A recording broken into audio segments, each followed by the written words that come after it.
Staff at a top-secret defense factory in Russia claim they have been exposed to deadly thallium and that their government is trying to cover it up.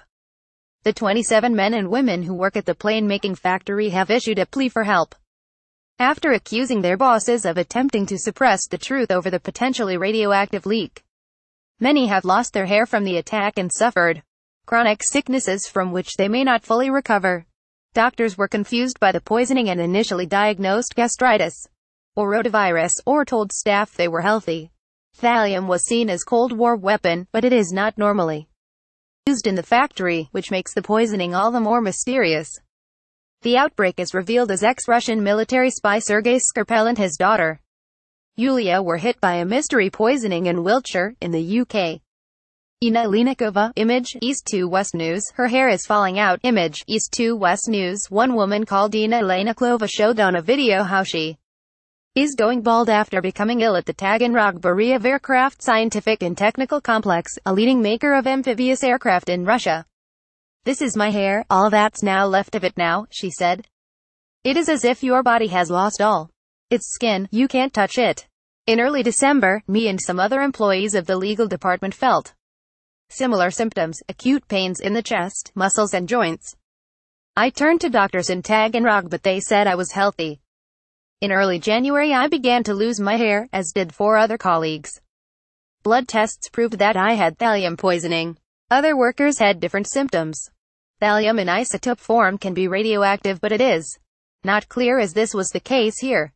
Many are bedbound, image, MASH East 2 West News. Others are in wheelchairs, image, MASH East 2 West News. Workers are angry that their symptoms have not been properly checked and the authorities want to cover up and deny the thallium poisoning, one local report said. Economist Ksenia Sergis said she woke feeling severe pains when she breathed in. These spread to her back and bottom. Others suffered nausea, vomiting and diarrhea. The plant's medical department and local doctors denied anything suspicious, and it was left to the workers to check their symptoms on the internet and conclude they had thallium poisoning.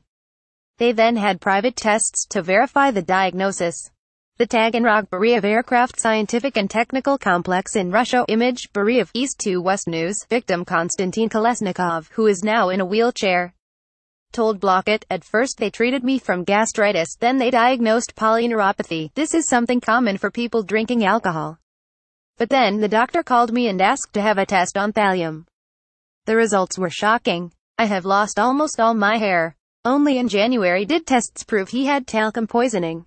His wife Elena said, "We were told that he would walk himself in about a year, but nobody can guarantee anything about his eyesight." Others fear that antidotes were not given promptly because of the misdiagnosis. Thallium has been used as a murder weapon in several countries because it was seen as hard to trace. Workers have signed a petition complaining about the failure to diagnose their conditions and inappropriate treatments. Now the secret defense plant has promised financial support for the workers, but the plant denies using deadly thallium. One source claimed that the plant management blames one of the victims for bringing thallium into the plant illegally. The poisoner is among the victims, they claimed. Despite the mass alleged poisoning, no formal criminal case has been opened.